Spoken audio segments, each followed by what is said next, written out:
Hello guys, आज का हमारा टॉपिक है कॉन्फ़िगरिंग एसएसएच की बेस्ड ऑथेंटिकेशन, जिसमें आज हम रिमोट सिस्टम में लॉगिन करना सीखेंगे विदाउट यूजिंग पासवर्ड। इसमें हम यूज़र के अकाउंट को कॉन्फ़िगर करेंगे ताकि वो एसएसएच की का यूज़ करे ऑथेंटिकेट और लॉगिन करने के लिए। आप इससे पहले वाला वीडियो एक बार ज़रूर देख लीजिए अगर आपने नहीं देखा है तो। सबसे पहले हम समझते हैं एसएसएच की बेस्ड ऑथेंटिकेशन। हम एसएसएच की हेल्प से रिमोट सिस्टम से कनेक्ट हो सकते हैं विदाउट यूजिंग पासवर्ड। इसके लिए हम क्रिप्टोग्राफिक की पेयर का यूज़ करते हैं। एक पब्लिक की होता है और एक प्राइवेट की। प्राइवेट की एज अ पासवर्ड वर्क करता है, इसको हमें सीक्रेट रखना चाहिए। पब्लिक की का यूज़ प्राइवेट की को वेरीफाई करने के लिए होता है। पब्लिक की को उस रिमोट सिस्टम के नन होस्ट में ऐड करना है जिससे हम कनेक्ट होना चाहते हैं। अब हम समझते हैं कि एसएसएच की कैसे जनरेट करते हैं।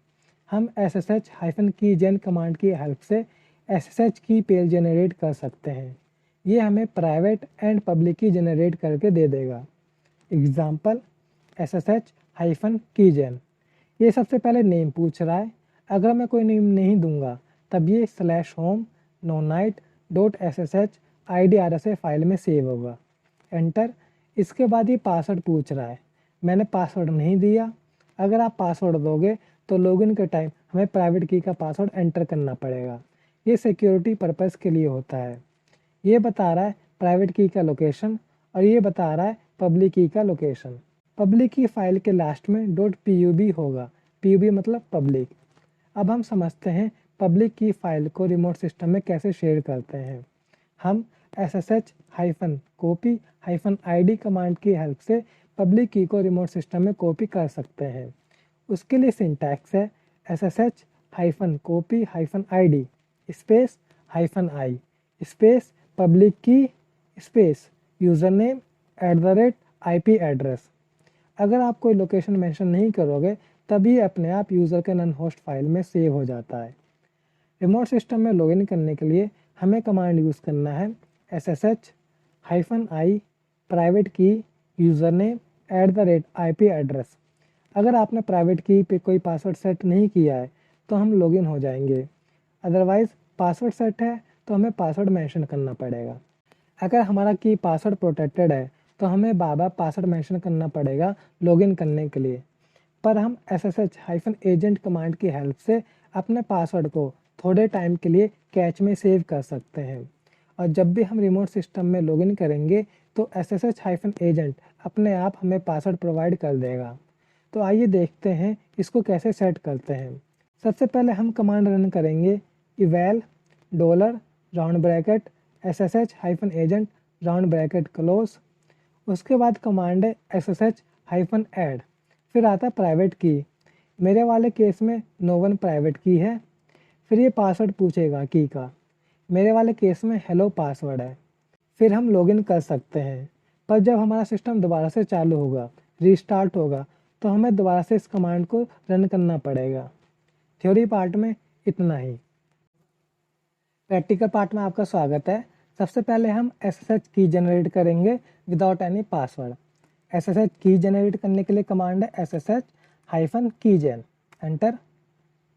ये मुझसे फाइल का नेम पूछ रहा है। अगर मैं फाइल को कोई भी नाम नहीं देता हूँ तब ये IDRSA फाइल में सेव होगा जिसका लोकेशन है /home/nonite/.ssh।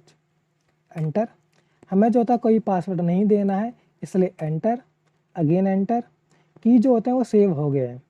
प्राइवेट की का लोकेशन है /home nonite/ssh IDRSA और पब्लिक की का लोकेशन है /home/nonite/.ssh IDRSA.pub। यहाँ पर जो लास्ट में पब है, पब मतलब होता है पब्लिक। मैं आपको जो होता है शो करके दिखा देता हूँ ls-l home nonite.ssh। एंटर। यहाँ पे प्राइवेट की है और ये पब्लिक की है। इसको मैं प्रेजेंट वर्किंग डायरेक्टरी में मूव कर लेता हूँ। एंटर। ls-l यहाँ पे जो होता है ये आ गए हैं।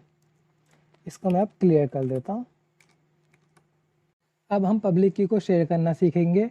उसके लिए कमांड है SSH-copy-id। फिर स्पेस आता है, फिर -i, फिर आता है पब्लिक की। उसके बाद आता है यूज़र का नेम @IP एड्रेस वरना डोमेन नेम। एंटर। उसके बाद जो होता है मुझे नो वन यूज़र का पासवर्ड देना है, जो है नो वन, एंटर।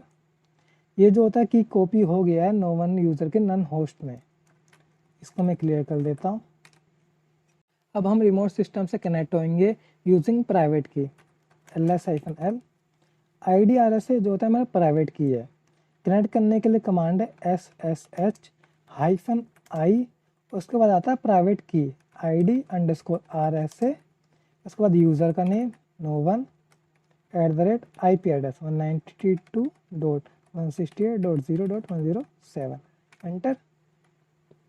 यप, यहाँ पे देख सकते हैं हम कनेक्ट हो गए हैं। अगर मैं कमांड रन करूँ who am I, यहाँ पे आप देख सकते हैं no one ls-l no one. यहाँ से बाहर आने के लिए एग्जिट, इसको मैं क्लियर कर देता हूँ। अब हम पासवर्ड प्रोटेक्टेड SSH की जनरेट करेंगे। SSH की जनरेट करने के लिए कमांड है SSH-keygen, एंटर। अगर मैं यहाँ पे कोई फाइल का नेम देता हूँ तो वो फाइल मेरी प्रेजेंट वर्किंग डायरेक्टरी में सेव होगा, लाइक नो वन मेरा फाइल का नेम है, एंटर। मुझे होता है पासवर्ड प्रोटेक्टेड क्रिएट करना है। अब मैं यहाँ पे पासवर्ड दूंगा hello, enter, again hello, enter, ls-l। यहाँ पे आप देख सकते हो नो वन मेरा प्राइवेट की है, नो वन डॉट पब मेरा पब्लिक की है। अब हम इस पब्लिक की को रिमोट सिस्टम में शेयर करेंगे। उसके लिए कमांड है SSH-copy-ID-i, फिर जो था फाइल का नेम none1.pub, फिर यूज़र नेम @IP एड्रेस, उसके बाद एंटर। हमें नो वन यूज़र का पासवर्ड देना है, जो है नो वन, एंटर। ये जो होता है रिमोट सिस्टम में कॉपी हो गया है। अब रिमोट सिस्टम से कनेक्ट करने के लिए हमें कमांड यूज़ करना है SSH-I, नो वन जो होता है हमारा प्राइवेट की है, उसके बाद no one user name @IP address. यहाँ पे जो होता है आप देख सकते हैं, यहाँ पे मुझसे कह रहे हैं एंटर पास फ्रेज फॉर की नो वन। यहाँ पे जो होता है मुझसे यूज़र का पासवर्ड नहीं पूछ रहा है, यहाँ पे मुझसे पूछ रहा है प्राइवेट की का पासवर्ड, जो है हेलो, तो मैं हेलो मेंशन कर रहा हूँ, एंटर। यहाँ पे अगर मैं हुआ मैं कमांड रन करूँ, यहाँ पे आप देख सकते हो नो वन मेरा यूज़र नेम, ID 10000, ls-l। यहाँ पे आप देख सकते हैं यहाँ पे जितनी फाइल और डायरेक्टरी है वो सारे नो वन यूज़र ने क्रिएट किए हैं। यहाँ से एग्जिट होने के लिए एग्जिट कमांड, इसको मैं क्लियर कर देता हूँ। हम जितनी बार भी रिमोट सिस्टम से कनेक्ट होंगे यूजिंग प्राइवेट की, जिस पे हमने पासवर्ड सेट कर रखा है, तो हमें बार बार जो होता है की का पासवर्ड मेंशन करना पड़ेगा। बट यहाँ पे जो होता है हम SSH एजेंट का यूज़ कर सकते हैं अगर हमें पासवर्ड मेंशन नहीं करना है तो। उसके लिए जो होता है हमें पहले सेटअप करना पड़ता है। सेटअप के लिए command eval $SSH agent, enter. यहाँ पे जो था आपको एजेंट PID बताएगा। उसके बाद हमें कमांड रन करना SSH-add, उसके बाद जो था हमें फाइल का नेम देना है, प्राइवेट की का नेम देना है, जो है नो वन, एंटर। यहाँ पर जो था मुझसे पूछ रहा पास फ्रेज फॉर नो वन, जो है हेलो, तो हेलो, एंटर। यहाँ पर जो था आइडेंटिटी एडेड। अगर अब मैं जो होता है नो वन यूज़र से कनेक्ट होऊंगा via SSH, तो मुझे जो होता है पासवर्ड मेंशन नहीं करना पड़ेगा, SSH-I नो वन, एंटर। यहाँ पे आप देख सकते हो मैं जो था लॉगिन हो गया हूँ। कमांड रन करूँगा who am I, तो यहाँ पे जो था नो वन ls-l। यहाँ पे जितनी भी फाइल है वो सारी की सारी फाइलें नो वन यूज़र ने क्रिएट की है। यहाँ से एग्जिट होने के लिए एग्जिट। एक और बात, अगर मैं सिस्टम को शट डाउन कर देता हूँ या रीस्टार्ट करता हूँ, तब जो होता है मुझे प्रोसेस दोबारा से दोहराना पड़ेगा अगर मुझे पासवर्ड मेंशन नहीं करना है फिर से। तो आज की वीडियो में सिर्फ इतना ही। अगर आपको कोई भी डाउट होता है तो आप मुझसे कमेंट बॉक्स में पूछ सकते हैं। Thank you for watching the video.